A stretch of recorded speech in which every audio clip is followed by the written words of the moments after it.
Good afternoon, everybody, and welcome to Angel's Haven.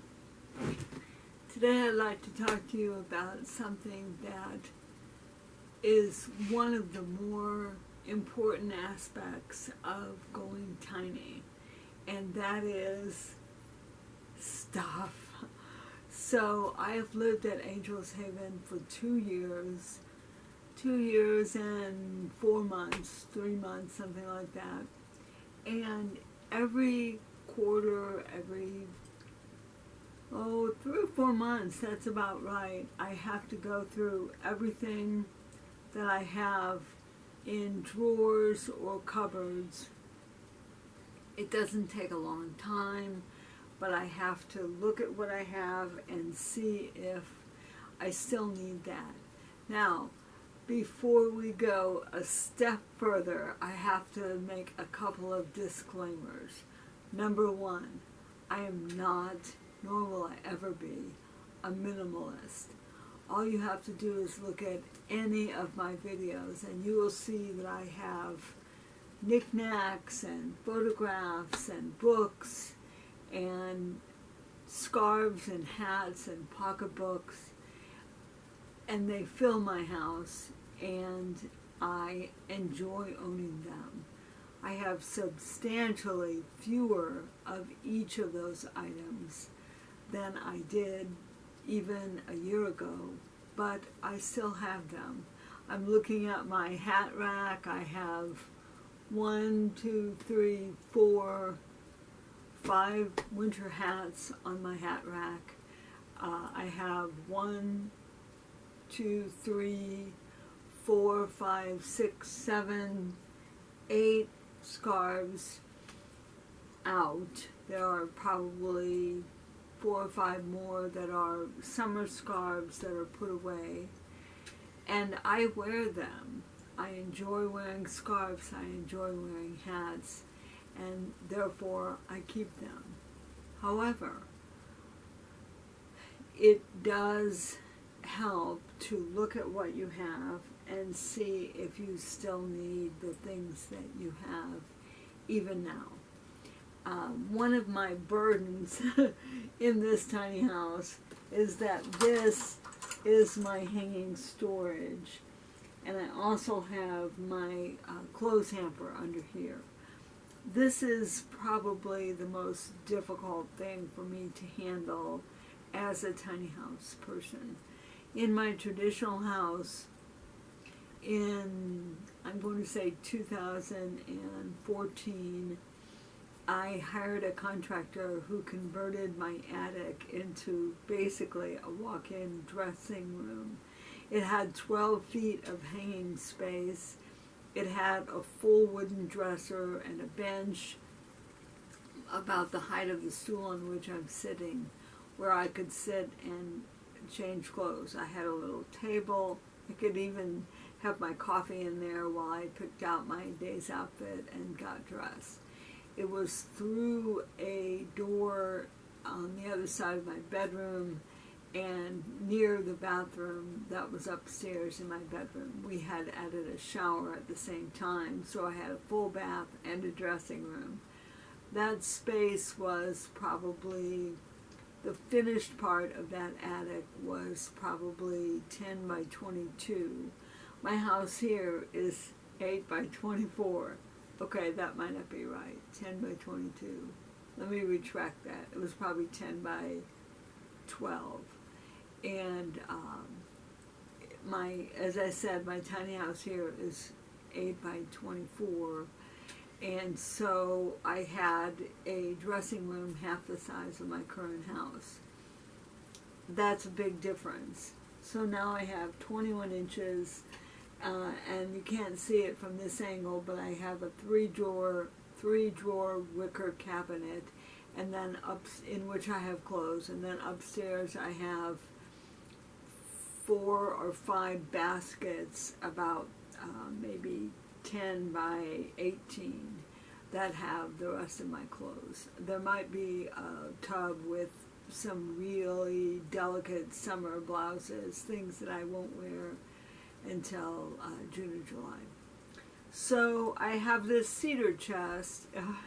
I'm embarrassed to say it actually belongs to my son. I'm not sure he knows that. It was made for him when I was pregnant with him, and given to me by the carpenter who made it. And I had 2 cedar chests when I moved here, and one of them is in storage in Kansas City with a few other things. This cedar chest, as you can see, currently holds my summer hats, these, I don't know what you call those, packing cubes, some bags, my big camera bag, there might be some photo albums in there. And I know that in another few weeks I'm going to want to put away my winter coats, and I prefer to put them in that cedar chest. So one of the things I'm going to do today is go through that cedar chest and see if there's anything in there that I can offload, donate, give away. I know nothing that's in there is in bad condition, so I won't be throwing anything away. I'll either donate it or find someone who can use it.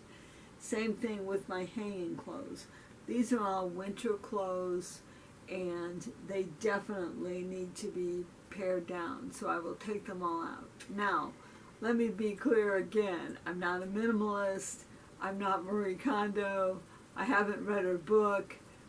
I have watched several videos done by YouTubers who read Marie Kondo's book, purged everything they own or many things they own, organized their house by the Marie Kondo method.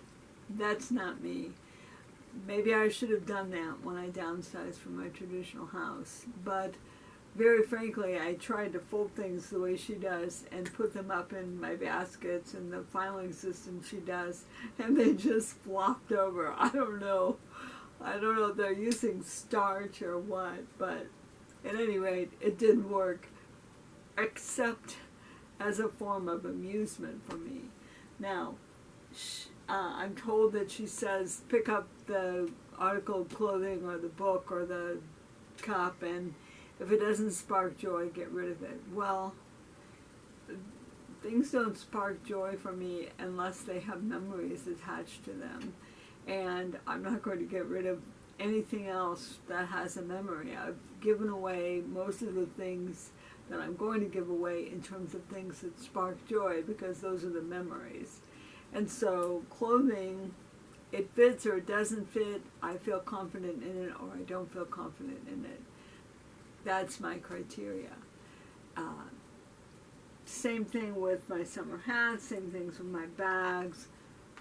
I used to have a lot more than I do now, and I don't have room for the quantity of items that I have now, so I'm going to go through them. So that's what I'm doing today, and I know I've gotten a comment on 1 or 2 of my videos saying, well, you spend a whole lot of time straightening up and you have to devote a lot of your time to cleaning. The truth of the matter is, I do that a couple times a year. At least 2 of those iterations coincide with the changing of the season. So I'm taking things out that are for what passes for winter here, which lasts about 2 months and is not very severe.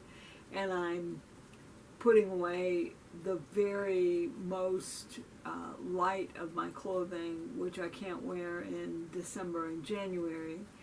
And then a few months later, I'm switching, putting away the heaviest stuff and taking out the lightest stuff.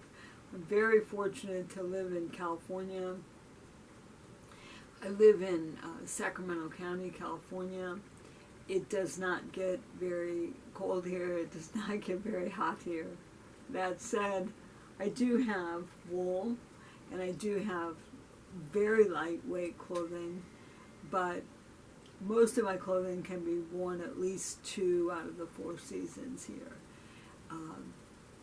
I'm also 64 years old, so I'm not really a clothes hound anymore. That's a good thing. Another thing I wanted to say about that, while it might take me a while to go through and decide if I want to keep things and get it neat again so that I have room for my coats, it only takes about an hour to clean my house. The footprint of my house is about 190 square feet, not counting the 2 lofts.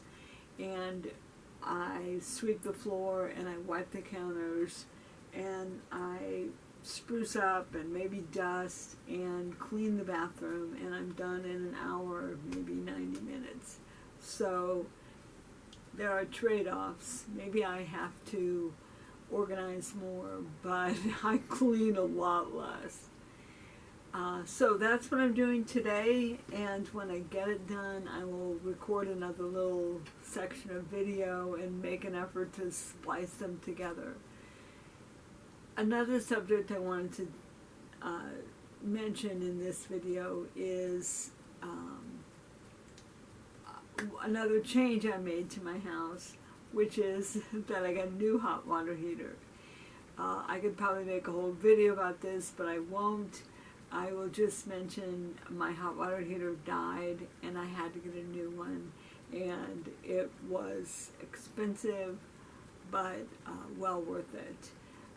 I unfortunately didn't know that much about mechanicals when I had this house built, and the hot water heater that was put in was sort of a low-grade, very inexpensive hot water heater, and the blower went out, and it would have cost a couple of $100 to repair it, assuming it could be repaired, or assuming I could find someone to repair it, and it only cost $400, so it didn't seem rational to spend $250 or $300 to repair a $300 hot water heater. So I got a fairly expensive one, not the most expensive, and I had it put in, and it makes a big difference. But it leaves me wondering about why I had a cheap hot water heater in the first place, and I'm a little more focused on the quality of things than I was before. So that's what I have to say today. I will make every effort to splice in a piece of video showing you the outcome of my straightening. I just wanted to check in and let everybody know how I was doing, which is fantastic. I hope the same can be said for each of you. Thanks for spending a few minutes of my tiny life with me, and I'll see you next time. I'm now going to commence to straightening up my closet, and I hope that whatever you're doing, you enjoy it. Bye-bye.